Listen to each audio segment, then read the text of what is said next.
अस्सलाम वालेकुम my dear student. बिल्कुल उम्मीद है कि आप बिल्कुल ठीक ठाक होंगे। आज मैं आ गई हूँ एक नए टॉपिक के साथ। तो आज का लेक्चर टॉपिक है लॉ ऑफ डिमांड। यहाँ पे ये वर्ड यूज़ हो रहा है डिमांड। जैसा कि आपको पता है कि डिमांड की जो मीनिंग होती है वो होती है willingness to buy. Willingness to buy. जब हम किसी चीज़ का इरादा कर लेते हैं कि ये चीज़ हमें खरीदनी है, इसका मतलब है हम उस चीज़ की विल रखते हैं, यानी उस चीज़ की हम डिमांड कर रहे हैं। अब लॉ ऑफ डिमांड, आज हमारा फोकस होगा लॉ ऑफ डिमांड पे। जैसा कि आप इस देख सकते हैं कि ये डेफिनेशन मैंने राइट की हुई है लॉ ऑफ डिमांड की। The law of demand states that when the price of a product goes up, the quantity demanded will go down. If the price of a product goes down, the quantity demanded will go up. अब इसकी meaning जैसा मैं आपको बताऊं ज़रा, अगर हम इसकी मीनिंग पे ध्यान दें तो सिंपल ये लिखा हुआ है कि लॉ ऑफ डिमांड उसको कहते हैं जब किसी भी प्रोडक्ट की जो प्राइस है वो अप हो, यानी ज़्यादा हो बढ़े, ज़्यादा हो बढ़े, यानी वन से लेकर वन से टू थ्री फोर इस तरह इंक्रीज होती जाए, या द क्वांटिटी डिमांड। फिर अगर इस ये कंडीशन जब होगी तो क्या होगा, the quantity demanded will go down. तो उस कम्योडिटी की जो डिमांडेड क्वांटिटी होगी वो नीचे की तरफ आएगी, डाउन होगी। Then if the price of product goes down, अब दूसरी कंडीशन में कहा जा रहा है कि जब किसी प्रोडक्ट की प्राइस डाउन हो, यानी कम हो, ये 10 में से 9, 9 से 8, 8 से 7 ऐसे डिक्रीज हो, तो the quantity demanded will go up. तो क्या होगा कि क्वांटिटी जो डिमांडेड है वो जो है ना वो बढ़ेगी। यानी इसका सिंपल मतलब अगर मैं आपको समझाऊं, ये है कि किसी भी चीज़ की जब प्राइस ज़्यादा होती है तो एज अ कंज्यूमर हम उस चीज़ को नहीं लेते, या अगर 10 कंज्यूमर हैं तो 5 जो कंज्यूमर हैं उसकी क्वांटिटी को कम कर देते हैं। पहले अगर वो 1 किलो या 2 किलो आलू ले रहे थे, सडन उसकी प्राइस ज़्यादा हो गई तो 1 kg बाय करेंगे। इस तरह उसकी क्वांटिटी जो डिमांडेड है वो डिक्रीज होती जाएगी। उसी सिचुएशन में अगर फिर वो प्राइस उसकी डाउन हो जाए तो कंज्यूमर 1 kg की जगह 2 kg लेना शुरू कर देंगे, या 3 kg, या हो सकता है 10 कंज्यूमर की जगह उसी चीज़ को 20 कंज्यूमर भी परचेज करें। तो इस किस्म की जो सिचुएशन होती है उसको इकोनॉमिक्स में लॉ ऑफ डिमांड कहा जाता है। बट एक थिंग जो आप लोगों को माइंड में रखनी होगी वो क्या है कि ऑल कंडीशंस विल कांस्टेंट, यानी all other things remain same. दूसरे जो भी फैक्टर्स हैं, यानी इनके पास कोई भी अल्टरनेट नहीं होगा, कंज्यूमर्स के पास इनके पास कोई भी टेस्ट का ऑप्शन नहीं है, लाइकनेस डिसलाइकनेस नहीं होगी, इन्वायरमेंट कल्चर किसी भी चीज़ का इफेक्ट नहीं होगा, यानी सारी कंडीशन जो अदर थिंग्स हैं वो रिमेन कांस्टेंट रहेगी, तो ही लॉ ऑफ डिमांड वर्क करेगा। इकोनॉमिक्स में ऑल थिंग्स रिमेन्स कांस्टेंट को सेटेरस पेरबस कहते हैं। सेटेरस पेरबस जिसका मतलब होता है कि ऑल कंडीशंस रिमेन सेम। और मैथमेटिकल अगर हम लॉ ऑफ डिमांड को एक्सप्लेन करें तो मैथमेटिकल पी जो है, P D X, price of quantity demanded increase हो रही है, is equal to quantity demanded decrease होगी। जब price of quantity demanded decrease हो रही है तो क्वांटिटी डिमांडेड उस कमोडिटी की इंक्रीज होगी। अच्छा, यहाँ आप देख रहे हैं ये इंक्रीज हो रहा है तो ये डिक्रीज हो रहा है, ये डिक्रीज हो रहा है। जब ये डिक्रीज हो रहा है यानी प्राइस डिक्रीज हो रही है तो क्वांटिटी डिमांड इंक्रीज हो रही है। इनवर्स रिलेशनशिप है बीच में इनके, इनवर्स रिलेशनशिप।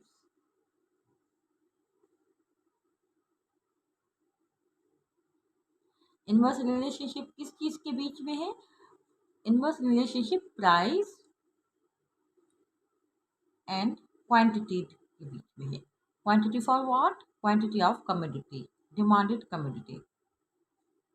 ओके, यहाँ तक आप समझ गए होंगे। चलिए अब लेट्स मूव, हम आगे चलते हैं और मैं आपको बता दूं कि डिमांड का जो शेड्यूल है वो कैसे क्रिएट होगा। अब हम क्या कर रहे हैं, जो लॉ ऑफ डिमांड है उसको, उसके शेड्यूल को क्रिएट करने के लिए हम इक्वेशन क्रिएट कर रहे हैं। अच्छा, सिंपल जो लॉ ऑफ डिमांड है उसका जो फंक्शन होता है वो होता है Q D X is equal to P X. P क्या है, प्राइस है फॉर दैट कम्युनिटी, और Q D quantity of demand है।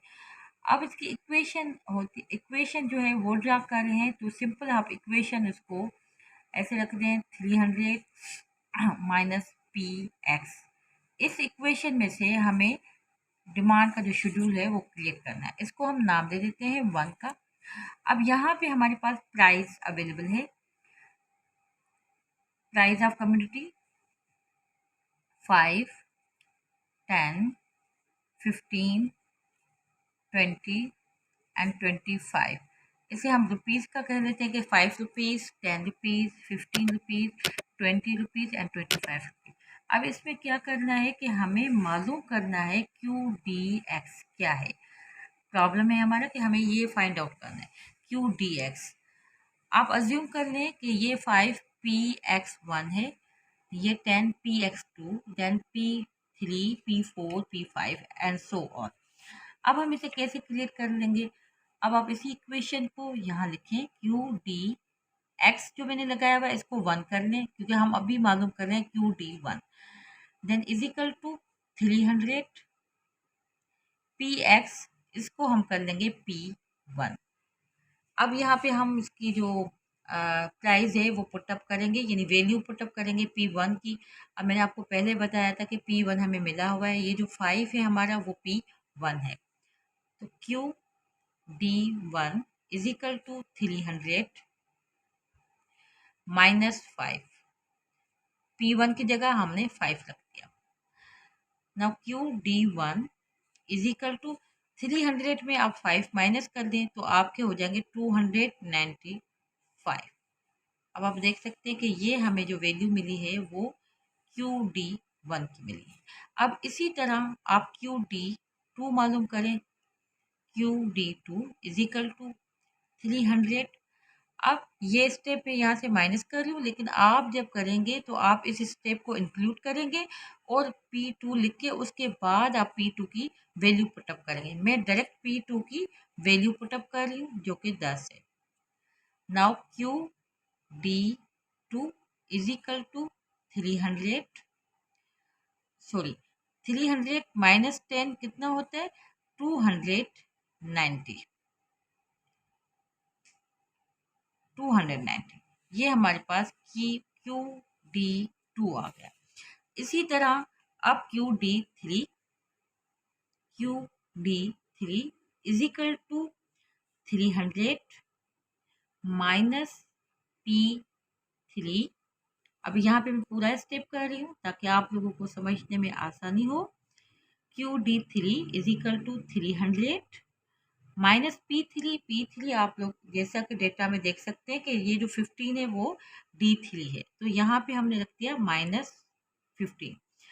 अब Q D 3 is equal to 300 से जब 15 माइनस होते हैं तो आपका हो जाएगा 285। ये हमारे पास आ गया क्यू डी। अब हमारे पास क्यू डी 4 की वैल्यू बचती है कि मालूम करना है हमें कि वो क्या है। तो आप सिंपल 300, देन हम माइनस में यहाँ पे P4 की प्राइस रख रही हूँ। P4 हमारे पास ये है 20, ये मैंने रख दिया 20। Now Q D 4 is equal to, जब 300 से आप 20 माइनस करेंगे तो आपके पास आएगा 280। तो ये हमारे पास आ गया क्यू डी 4। अब हमें फाइंड आउट करना है Q D 5 is equal to 300 minus आप क्यू डी, इसकी P4 की प्राइस है 25, तो हमने इसको 25 पुटअप कर दिया। Now Q D 5 is equal to आपका होगा 300 से 25 माइनस करेंगे तो 275। ये आपकी वैल्यूज आ गई। अब मेरा ख्याल है इतना आपको समझ में आ गया होगा। आप देखिए हमारे पास प्राइस भी P1, P2, P3, P4, P5 है, और अब हमारे पास QD1 ये 1 आ गया, हमने फाइंड आउट कर लिया। QD2 290 ये हमने QD2 फाइंड आउट कर लिया। यहाँ पे आप देख सकते हैं QD3 285 ये हमने फाइंड आउट कर लिया। नाउ यहाँ पे QD4 ये 280 और अब ये QD5 ये 275। अब चलते हैं इसी फिगर्स को मैं आपको टेबल में क्रिएट करके दिखाती हूँ। अब जैसा कि आप इस टेबल को देखें, अब हमने उसी डेटा का टेबल क्रिएट किया है जो मैंने आपको फाइंड आउट कराई थी। ये वही प्राइस है जो मैंने आपको क्वेश्चन में दी थी कि 5, 10, 15, 20 और 25। जब 5 प्राइस थी तो क्वांटिटी डिमांड हो गई 295। जब किसी उस कम्योडिटी की 10 रुपीज़ प्राइस थी तो उसी क्वांटिटी डिमांड क्या हो गई, कम हो गई, 290 पे आ गई। फिर जब 15 रुपीज़ प्राइस थी तो 290 में से 285 हो गई। देन जब 20 रुपीज़ प्राइस थी तो 280 और जब 25 रुपीज़ प्राइस थी तो क्वांटिटी डिमांडेड 275 पे आ गई। जैसा कि आप देख रहे हैं कि यहाँ प्राइजेस इंक्रीज हो रही है, जैसे जैसे प्राइस इंक्रीज की तरफ जा रही है आप देख सकते हैं 5, 10 इंक्रीज हो रही है। जैसे जैसे इंक्रीज हो रही है उसी तरह ये जो है ना रिडक्शन की तरफ जा रही है। ये प्राइस 295 से 90 हो रहा है, 85 देन 80 देन 75। ये ही सिंपल लॉ ऑफ डिमांड है कि जब प्राइस इंक्रीज होती है तो क्वांटिटी डिमांड डिक्रीज होती है। जब प्राइस डिक्रीज हो रही है तो क्वांटिटी डिमांड इंक्रीज हो रही है। जब हम नीचे से ऊपर जाएंगे तो आपको नज़र आ रहा होगा, बल्कि समझ में आ रहा होगा कि प्राइजेस इंक्रीज हो रही हैं। जब हम ऊपर से नीचे आ रहे हैं तो हमें पता चल रहा है कि क्वांटिटी डिमांड डिक्रीज हो रही है। अब ये हमने इस टेबल को हम कहते हैं डिमांड शेड्यूल कहते हैं इस टेबल को। इसको मैंने आपको जैसे मैथमेटिकली जिस तरह ये क्रिएट हुआ वो मैंने आपको स्टेप बाय स्टेप बताया है। अब ये सेकंड स्टेप इसका ये हो गया कि इस टेबल को हम डिमांड शेड्यूल कहते हैं। समझ गए होंगे कि डिमांड शेड्यूल किस तरह क्रिएट होता है। तो इंशाल्लाह अब नेक्स्ट वीडियो में मैं आपको डिमांड कर्व जो है ना वो ड्रा करना सिखाऊंगी ग्राफ पेपर पे, ताकि फिर आपको लॉ ऑफ डिमांड पूरा अच्छी तरीके से समझ में आ जाए। Thank you so much video देखने के लिए और इंशाल्लाह नेक्स्ट वीडियो में मिलते हैं डिमांड कर्व के साथ। अल्लाह हाफिज़।